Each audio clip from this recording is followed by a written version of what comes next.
നമസ്കാരം. ഇന്നത്തെ കോഴിക്കോടൻ വാർത്തകളിലേക്ക് സ്വാഗതം. PV അൻവർ MLA ആരോപണങ്ങൾ വാർത്തയായതിനു പിന്നാലെ മലപ്പുറം SP S ശശിധരനെ സർക്കാർ സ്ഥലം മാറ്റി. SP അടക്കം ജില്ലാ പോലീസിൽ വ്യാപക അഴിച്ചുപണിയാണ് ആഭ്യന്തര വകുപ്പ് നടത്തിയത്. DYSPമാർ മുതലുള്ളവർക്ക് സ്ഥലം മാറ്റമുണ്ട്.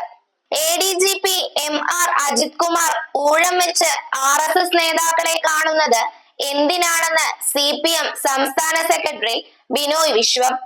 കൂടിക്കാഴ്ച എന്തിനെന്ന് കേരളത്തിന് അറിയണം. സ്വകാര്യ സന്ദർശനമാണെങ്കിലും എന്തിനെന്ന് വ്യക്തമാക്കേണ്ടതുണ്ടെന്ന് ബിനോയ് വിശ്വം അഭിപ്രായപ്പെട്ടു. മുതിർന്ന കോൺഗ്രസ് നേതാവും തിരുവനന്തപുരം MP-യുമായ ശശി തരൂർ BJP-യിലേക്ക് പോകാനൊരുങ്ങുന്നു എന്ന തരത്തിലുള്ള ചർച്ചകൾ വീണ്ടും സജീവമായി. ഇപ്പോൾ കേരളത്തെ പിടിച്ചുകുലുക്കിയ PV അൻവറിന്റെ വെളിപ്പെടുത്തലിന്റെ ക്ഷീണം സംഭവിച്ച CPM BJP നേതൃത്വം അണികളുടെ മുൻപിൽ പിടിച്ചു നിൽക്കാൻ മെനഞ്ഞ തന്ത്രമായി രാഷ്ട്രീയ വിദഗ്ധർ വിലയിരുത്തുന്നു. സംഘർഷം രൂക്ഷമാകുകയും വിദ്യാർത്ഥി പ്രക്ഷോഭം വ്യാപകമാകുകയും ചെയ്ത പശ്ചാത്തലത്തിൽ മണിപ്പൂരിൽ താൽക്കാലികമായി ഇന്റർനെറ്റ് സേവനങ്ങൾ വിലക്കി. സെപ്റ്റംബർ 15 വരെ 5 ദിവസത്തേക്ക് ഇന്റർനെറ്റ് വിലക്കിക്കൊണ്ട് സർക്കാർ ഉത്തരവിറക്കി. പൊതുതെരഞ്ഞെടുപ്പ് ഫലത്തോടെ പ്രധാനമന്ത്രി നരേന്ദ്രമോദി സൃഷ്ടിച്ച ഭയം അപ്രത്യക്ഷമായെന്നും അത് ചരിത്രമായി മാറിയെന്നും കോൺഗ്രസ് നേതാവ് രാഹുൽ ഗാന്ധി. 4 ദിവസത്തെ US സന്ദർശനത്തിനിടെ വാഷിംഗ്ടൺ DC-യിലെ പ്രശസ്തമായ ജോർജ് ടൗൺ സർവകലാശാലയിലെ പരിപാടിയെ അഭിസംബോധന ചെയ്യുകയായിരുന്നു അദ്ദേഹം. സ്കൂൾ ഉച്ചഭക്ഷണ പദ്ധതിയുടെ പരിധിയിൽ വരുന്ന സംസ്ഥാനത്തെ എല്ലാ കുട്ടികൾക്കും ഓണത്തിന് 5 കിലോ അരി വീതം വിതരണം ചെയ്യുന്നത് കുട്ടികളുടെ ഭക്ഷ്യഭദ്രത ഉറപ്പുവരുത്തുക എന്ന ലക്ഷ്യത്തിലാണെന്ന് മന്ത്രി V ശിവൻകുട്ടി പറഞ്ഞു. CPM ജനറൽ സെക്രട്ടറി സീതാറാം യെച്ചൂരിയുടെ ആരോഗ്യനില ഗുരുതരമായി തുടരുന്നു. ശ്വാസകോശാണുബാധയെ തുടർന്നാണ് അദ്ദേഹത്തെ ആശുപത്രിയിൽ പ്രവേശിപ്പിച്ചത്. നിലവിൽ all India institute of medical science തീവ്രപരിചരണ വിഭാഗത്തിലാണ് അദ്ദേഹം. വിദഗ്ധ ഡോക്ടർമാർ അടങ്ങിയ സംഘം അദ്ദേഹത്തെ നിരീക്ഷിച്ചു വരികയാണ്.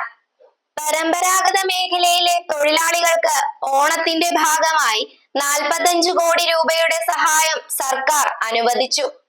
മിനിമം കൂലി ഉറപ്പാക്കൽ പദ്ധതിയിലാണ് തുക ലഭ്യമാക്കിയത്.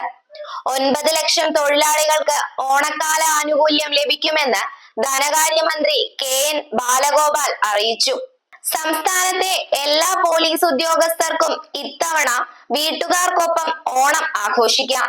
ഇതു സംബന്ധിച്ച് DGP പ്രത്യേക ഉത്തരവിറക്കി. ഡ്യൂട്ടി ക്രമീകരിക്കാൻ യൂണിറ്റ് മേധാവിമാർക്ക് നിർദ്ദേശം നൽകിയാണ് DGP ഉത്തരവിറക്കിയിരിക്കുന്നത്. പോലീസുകാരിൽ ജോലി സമ്മർദ്ദം വർദ്ധിക്കുന്നതും ആത്മഹത്യ പെരുകുന്നതും അടക്കം കഴിഞ്ഞ നിയമസഭാ സമ്മേളനത്തിൽ ചർച്ചയായിരുന്നു. നാദാപുരത്ത് MDMA-യുമായി യുവാവിനെയും യുവതിയെയും പോലീസ് അറസ്റ്റ് ചെയ്തു. വയനാട് സ്വദേശികളായ മുഹമ്മദ് ഇജാസ്, അഖില എന്നിവരാണ് അറസ്റ്റിലായത്. കാറിൽ കടത്തുകയായിരുന്ന 32.62 ഗ്രാം MDMA-യാണ് പിടികൂടിയത്. ജീവനക്കാർക്ക് 1 ലക്ഷം രൂപ ബോണസ് നൽകണമെന്നാണ് ബിവറേജസ് കോർപ്പറേഷൻ സർക്കാരിനോട് ശുപാർശ ചെയ്തത്. കഴിഞ്ഞ വർഷം ജീവനക്കാർക്ക് ബോണസായി നൽകിയത് 90,000 രൂപയായിരുന്നു. ദേശീയപാത വികസനവുമായി ബന്ധപ്പെട്ട് തിക്കൊടി ടൗണിൽ അടിപ്പാത അനുവദിക്കണമെന്നാവശ്യപ്പെട്ട് സമരം ചെയ്തവർക്ക് നേരെ പോലീസിന്റെ ബലപ്രയോഗം. സംഭവത്തിൽ യൂത്ത് കോൺഗ്രസ് സംസ്ഥാന ജനറൽ സെക്രട്ടറിയും കോഴിക്കോട് ജില്ലാ പഞ്ചായത്ത് മെമ്പറുമായ VP ദുൽഗീഫിലടക്കം നിരവധി പേർക്ക് പരിക്കേറ്റു. മുൻ മന്ത്രിയും LDF നേതാവുമായ ആന്റണി രാജു ഉൾപ്പെട്ട തൊണ്ടിമുതൽ കേസിൽ സത്യം കണ്ടെത്താൻ ഏതറ്റം വരെയും പോകുമെന്ന് സുപ്രീം കോടതി. ആവശ്യമെങ്കിൽ ഈ കേസിന്റെ അന്വേഷണം CBI-ക്ക് കൈമാറാനും തങ്ങൾക്ക് അധികാരമുണ്ടെന്ന് സുപ്രീം കോടതി വ്യക്തമാക്കി. കേസിൽ തെറ്റ് ചെയ്തവരെ നിയമത്തിനു മുന്നിൽ കൊണ്ടുവരുമെന്ന് വ്യക്തമാക്കിയ സുപ്രീം കോടതി പുനരന്വേഷണത്തിനെതിരെ ആന്റണി രാജു നൽകിയ ഹർജി വിധി പറയാനായി മാറ്റി. ഇതോടെ വാർത്തകൾ അവസാനിച്ചു. നന്ദി, നമസ്കാരം.